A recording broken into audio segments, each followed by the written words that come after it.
I'm Gary Heidel, Interim Executive Director of the Michigan State Housing Development Authority, and you are watching House Michigan. My next guests are Karen Terry and Cheryl Johnson. Thank you for being here. Until recently, Karen was a Detroit mother whose job was downsized and was living out of her car with her son. Cheryl Johnson is the Chief Executive Officer of the Coalition on Temporary Shelter, better known as COTS.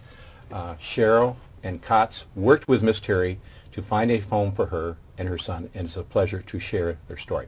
Thank you both for being here. Thank you, Gary.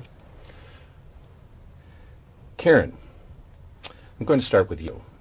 Tell us what happened and how, though no fault of your own, you suddenly found yourself homeless.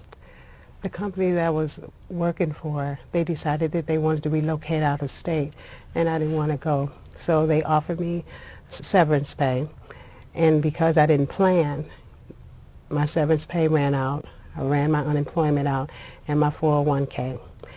And me and my son, we started living in my car. And my car broke down, so that's when my journey started with COTS. And at COTS, they gave us the thing that we most needed, not just a place to stay, but they gave us stability. And from there, you know, I would go into the different programs that they would have, like life skills and things like that, would taught you budgeting classes and things that are very vital, because a lot of times we don't realize how important it is to manage your money. And that's what I realized, that, you know, a lot of times we live from paycheck to paycheck, but we don't realize how it can just catapult you into a situation like mine, you know, because I never thought that that would happen to me. So I really thank COTS for being there, you know, because it was a struggle. It really was. You're one of those people that Sally Harrison mentioned in the earlier segment, the new face of homelessness, at least at that time. And it's not what we think could happen to any of us. Karen, or excuse me, Cheryl, tell me about COTS and what they're about and how you were able to help Karen find a home. Well, COTS has been around now, Gary, for almost 30 years. And we provide an array of housing, from emergency shelter, 140 beds, transitional housing for men, women, and families, and permanent supportive housing, which is, of course, affordable housing linked with supportive services. And Karen's story is unique, but we are finding more and more that this is something, this scenario is happening, becoming more common, particularly now in this economy. But a very important piece that Karen left out was the fact that she came to Peggy's place, and this is transitional housing where she was living in 1999 with her company to volunteer, and had no idea that, you know, some years later she would be knocking on that door seeking services. But one of the things that's so I think key with Karen was the hard work that she came to that door wanting, very specific. She wanted housing and a job. And that was very key for her, and she vocalized it, and COTS was there to kind of walk with her. And I think that's what the process is not so much what can COTS do for you, but together we partner with our guests and our residents to say, what is it that you need, what is it that you see for yourself, and how can we work with you to make that happen for you. And so that certainly was the case with Karen. Well, your organization is certainly making an impact. I have to admit, I've known about it for a long time. I've had the pleasure of being at some of your events. I get regular calls from decision makers about the quality of your work, so you guys are doing a fantastic job. Thank you so much. I understand children are one of the growing parts of homelessness. Why is that?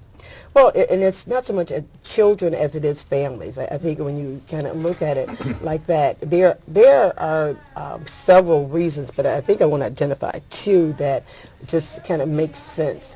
Particularly in this economy. And you will hear probably from the national level, people agree that there's this group of people who, as you know, when the economy was, you know, sliding down, that they were working, some were already living on the edge, but when everything bottomed out, these people began to move in with family members, with friends, and were doubled and sometimes tripled up. And so now the situation is generally after you lose your housing, or I shouldn't say your housing, your job, you don't immediately become homeless, even if you go through the process of foreclosure. And so you use up all your savings and whatnot. So now you have people who are right at that end, and now I'm finished. I'm at the bottom, and so now you see kind of this flux that's coming into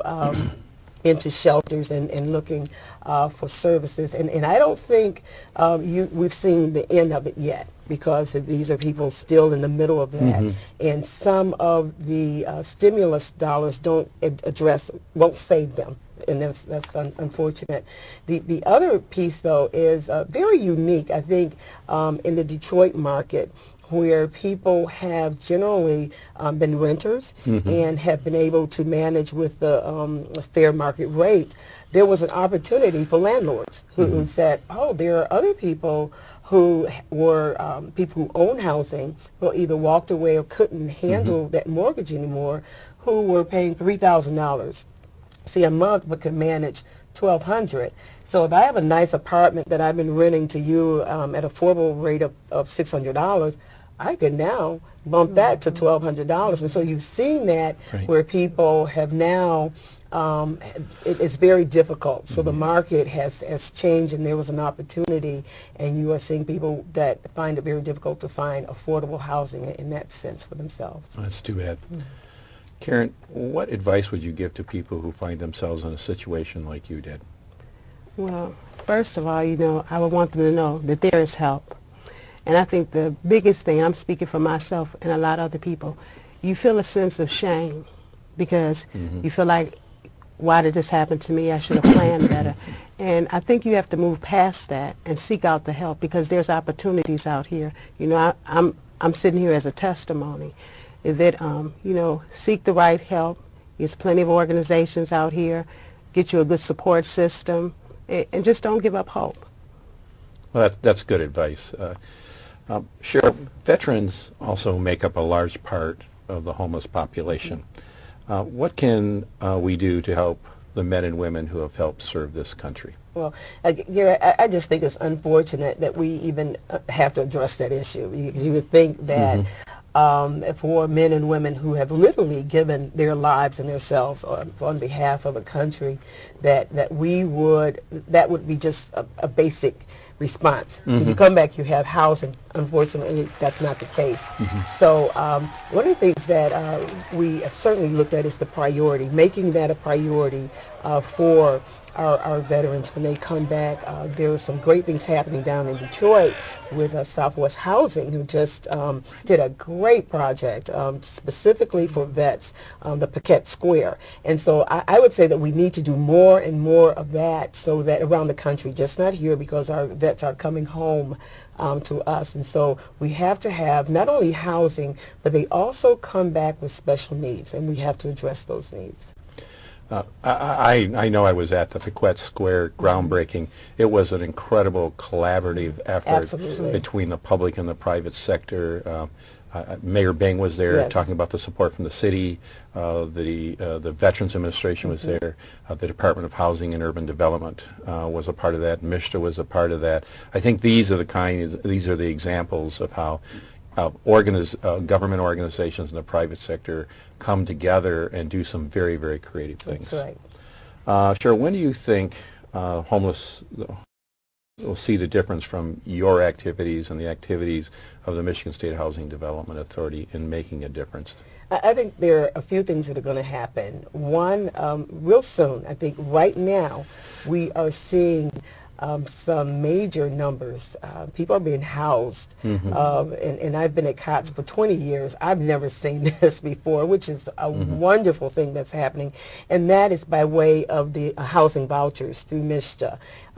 We have been able, just this year, since January, to literally house probably over 500 people this year. That's an amazing number for COTS.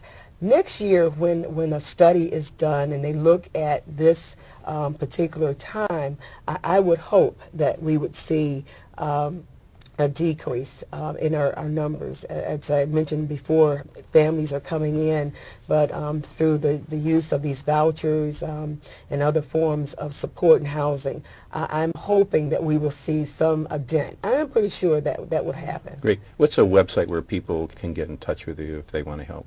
It is www.COTS, and that's one word, .org. Great. And last question, Karen, for you. How are things going and how is your new home doing? Where's it located? It's in the Detroit area, and things are going wonderful. I'm very happy. And also, Ms. Johnson didn't mention this, I am also employed at COTS, and that's very important. So, you know, it's a great organization, and I think that they should get the recognition that they deserve, and I thank her for being so humble. But I also think that she should have mentioned that. That's very important, and I feel so blessed. So one could say out of a tragedy came a new career for you. The Phoenix Rising. And a new dedication towards something that may not have happened. Yes. That is a true testimonial. Thank you. That's going to do it for this edition of House Michigan. I want to thank my guests for being here. Karen Terry Thank you for having me. Is the proud occupant of a Detroit home, thanks to the efforts of Cheryl Johnson from the Coalition on Temporary Shelter, COTS. Thank you both for coming on the show today. And thank you for watching at home. Look for the next edition of House Michigan right here on this cable station, or watch us on the web at michigan.gov/MSHDA. That's MSHDA. If you have questions or comments about the show, send us an email at housemichigan@michigan.gov. We'll see you again for another edition of House Michigan.